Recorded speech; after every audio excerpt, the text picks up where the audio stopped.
2030 నాటికి ఆర్టిఫిషియల్ ఇంటెలిజెన్స్కి మానవ తెలివితేటలు అన్నవి అన్వయించబడడం అన్నది జరుగుతుంది. ఈ కృత్రిమ మేధ అనగా మనం ఇంగ్లీష్లో ఏమంటాం? ఆర్టిఫిషియల్ ఇంటెలిజెన్స్ అంటాం. సో ఇది ప్రపంచంలో సాంకేతికత పరంగా విప్లవాత్మకమైనటువంటి మార్పుల్ని తీసుకొస్తూ మానవ జీవితాలను సమూలంగా మార్చేస్తుంది.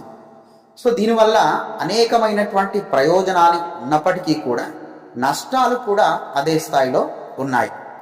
సో ఇక్కడ 2030 నాటికి ఆర్టిఫిషియల్ ఇంటెలిజెన్స్కి మానవ స్థాయి కృత్రిమ మేధస్సుగా పిలిచే ఆర్టిఫిషియల్ జనరల్ ఇంటెలిజెన్స్ వస్తుందని, ఇది మానవాళికి తీవ్రమైనటువంటి ముప్పును కలిగిస్తుందని గూగుల్ డీప్ మైండ్ తాజా పరిశోధన అంచనా వేసింది. అయితే ఇది ఎలాంటి నష్టాల్ని కలిగిస్తుందనేది మాత్రం నిర్దిష్టంగా వెల్లడించలేదు. అయితే ఏజీఐ అన్నది ముప్పును తగ్గించడానికి గూగుల్ మరియు ఇతర ఏఐ కంపెనీలు తీసుకోవాల్సినటువంటి చర్యలను మాత్రం సూచించడం అన్నది జరిగింది. అంటే ఈ 5 నుంచి 10 ఏళ్లలో మానవుల కంటే తెలివైనటువంటి ఏజీఐ ఆర్టిఫిషియల్ జనరల్ ఇంటెలిజెన్స్ అనేది రాబోతుంది అనేది ఈ డీప్ మైండ్ సిఇఓ ఎవరు డెమిస్ హస్సావిస్ అనేటువంటి వ్యక్తి ఇప్పటికే తెలియజేయడం అన్నది జరిగింది.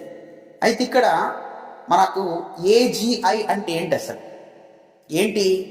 ఆర్టిఫిషియల్ ఇంటెలిజెన్స్ ఏదైతే ఉందో దానికి ముందడిగే ఈ ఆర్టిఫిషియల్ జనరల్ ఇంటెలిజెన్స్. ఏఐ అనేది ఏం చేస్తుంది అంటే కొన్ని నిర్దిష్టమైనటువంటి లక్ష్యానికి అనుగుణంగా పనిచేస్తుంది.